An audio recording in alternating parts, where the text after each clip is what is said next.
Couple of reminders before we begin. We are going to start with an opening statement from the head coach, followed with questions for the student athletes. At the conclusion of the questions for the student athletes, they'll be dismissed. Then questions for the head coach can start.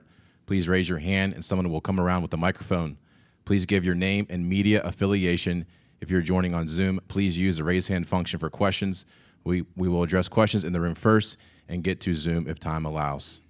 Now, we'll start with the opening statement from NC State's head coach, Kevin Keatts. Well, for those who are not here in Pittsburgh, I'll start off by saying that, man, Oakland is good as advertised. I mean, Greg's done a great job with that program, and, this was a tough, hard-fought, felt like a boxing match. Our guys were tremendous. It was a back-and-forth game. We bent a little bit, but we never broke. We made big plays when we had to have big plays. I thought one of the biggest things for us is our character really shined through when we needed it.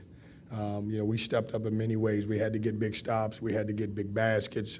At times, things wasn't going our way. And it just shows you the growth of, obviously this team and how they're locked in and their focus and, their love for one another and how they play for one another. It's been very impressive. This run that we've been on, it's really, really good. And all the credit has to go to the hard work that they put in. And obviously they're receiving the fruits of their labor because of that. So excited about our guys. We're going to the Sweet 16, guys. I mean, and this was a team that, most people didn't think we could even make it out of, D.C. last weekend or a couple weekends. I don't know how long it's been. But I'm proud of their fight. I'm proud of, just who they are and how we have really grown as a team. Okay, representing NC State student athletes are DJ Burns Jr., Michael O'Connell, and Casey Morsell. Questions for the student athletes? Back right. Matthew Thedros, Duquesne Duke. This question is for Michael or Casey. When DJ is dominating in the post, getting a double-double, how does that energize the team and get you guys motivated? Mike, you want to start? Yeah, I mean, I think it's huge for us, obviously, when he's down there doing his thing. And we just keep feeding him. We have no problem with feeding him, and he brings energy too. And he's making great plays down there, and we can feed off that. And I think it's big time for us, honestly, when he's playing at all-time high with confidence. That we kind of just go along with it and helps us out. Casey. Yeah, when DJ gets going, it makes it easier for us guards on the perimeter. He draws so much attention, and all we could do is just kind of stay ready to shoot, stay ready to make a play. But when he's going, we're very hard to stop. Tom, back right. Tom Withers, Associated Press. DJ, not that you needed any extra motivation, but you were having kind of a running commentary with the Oakland fans throughout most of the game. Did that fuel you a little bit? Yes, sir. I enjoy things like that. That's a part of the game. The fans are gonna really come at you, and especially when they have a team like that with the capabilities that they have. You got to talk. You got to have some fun with it. Left middle. Michael Deemer, Century Media. For all three, you guys have been the underdog, and everyone has been cheering you guys on. It's definitely different tonight, as it seemed it was a predominantly Oakland crowd. What was the mindset going into the game about that, and also during the game when you guys were, I guess, the lesser crowd, I guess? Mike, you want to take that? Yeah, I think going into the game, we don't really focus on, who's the underdog or who's a higher seed or lower seed. It's kind of just the matchup at hand. Obviously, any team in here is a great team, and they could have been higher or lower. We could have been higher or lower. It doesn't really matter. Just going into the game, we just take the matchup, our personal, and we kind of just go out there and play. And I mean, we still had a lot of fans out there. The place was rocking. When we would get going and we were scoring and get stops, like that place, it was loud. So I didn't really couldn't even tell the difference if there was more or less fans. So I mean, it was great to have our fans out there just supporting us along the way. Brooke, front right. Brooke Pryor, ESPN. DJ, you nodded when your coach said it was like a boxing match out there. Just what was the challenge that they were throwing at you in the post? And looked like you got really fired up after you hit the bucket and got fouled and just stared down the camera. What was going through your mind during that play? Again, it's one of those games, where I had the choice to, get in my feelings about getting fouled or continue to play hard. I just hit a point where I was like, I just got to ignore it because it's not going away. So I just wanted to try my best to keep going for my guys. Left aisle. George Gerba, Washington Times. Michael, final minute. You hadn't taken, you've taken only threes to that point, and there's less than 10 seconds left on the shot clock, and you just take your head down from the top of the key and drive it all the way to the basket, get the bucket, get the foul shot. Just take me through that process it felt like a turning point there to get you guys back a little bit more of a lead in the final minute. Yeah, I mean, I was just taking what the defense was really giving me, honestly. They were pressing out. I kind of he went to one way, tried to make a crossover and go make a play. If they stepped up, I was going to just kick it, but I felt like I could take a layup, and I just tried to do what I could to finish the play.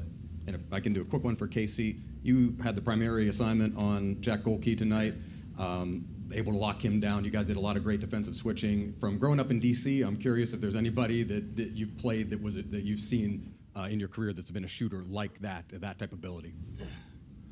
No, I never played anyone who could shoot at that caliber. One thing that Jack does, he always he tests your awareness because he's always moving, and in order to kind of slow him down, you just got to be in shape, and you just kind of, like I said, you just got to be aware of where he is of all times, and he tested that. And but it wasn't just me; it was a team effort. JT guarded him, and Horne, Mike, everyone was kind of doing their best to kind of slow him down.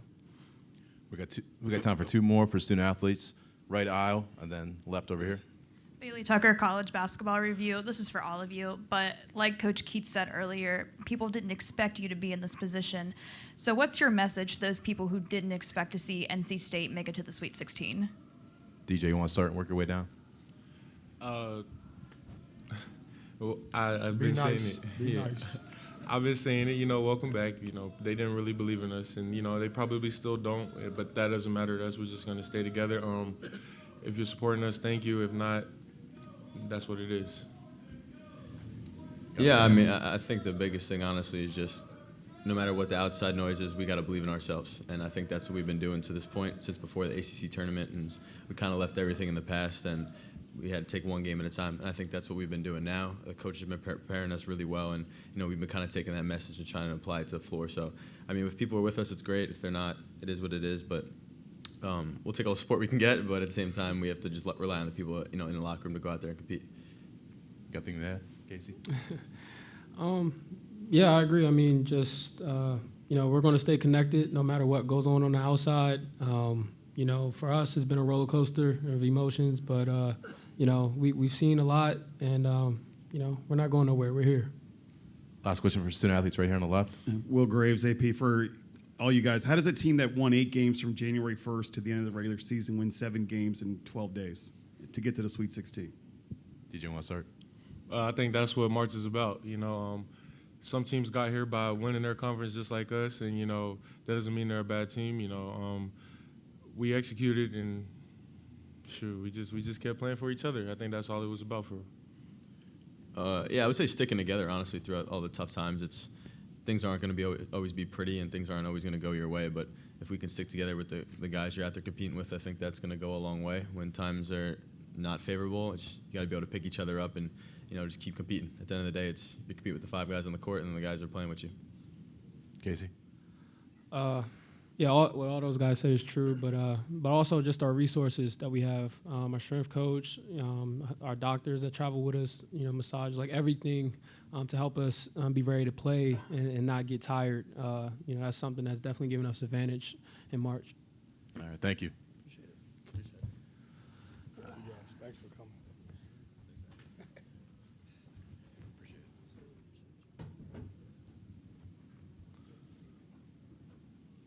All right, once again, please raise your hand. Someone will come around with the microphone. Questions for Coach Keatts? Front right. Colby Trotter, technician. Obviously, Casey said earlier it was a team effort to guard Jack Gohlke tonight. What did you think of how your guys did? I know it's a hard job chasing that guy around, and you limited him to a decent amount of shots. He just made most of them. So what did you think of their job? Well, he's dangerous, and you got to pay so much attention to him. And then when you look at the fact that Trey Townsend's really good, so they've got a kind of a inside-out punch with those two guys who could really shoot the basketball. And, I mean, what he's done in the last couple of days is simply impressive. I want to say, 16 threes in 2 days. And so you got to pay so much attention to him. And here's what makes him really special is they know that he can shoot the ball, and so they do a great job of running a lot of plays for him and running off of stagger screens and, trying to get elevator screens for him. And I thought our guys did a really good job. We knew that we couldn't stop him from taking threes, but we wanted to make him take tough threes and shoot a bad percentage, and I thought we did a great job with that. Brooke, front right. Brooke Pryor, ESPN. Kevin, in addition to DJ having 24 points, I think you had 4 other scorers in double figures. Just what does that say about the balance of your offense and the way that these guys kind of complement what DJ's doing down low? That's the strength of our team, and at one point it wasn't.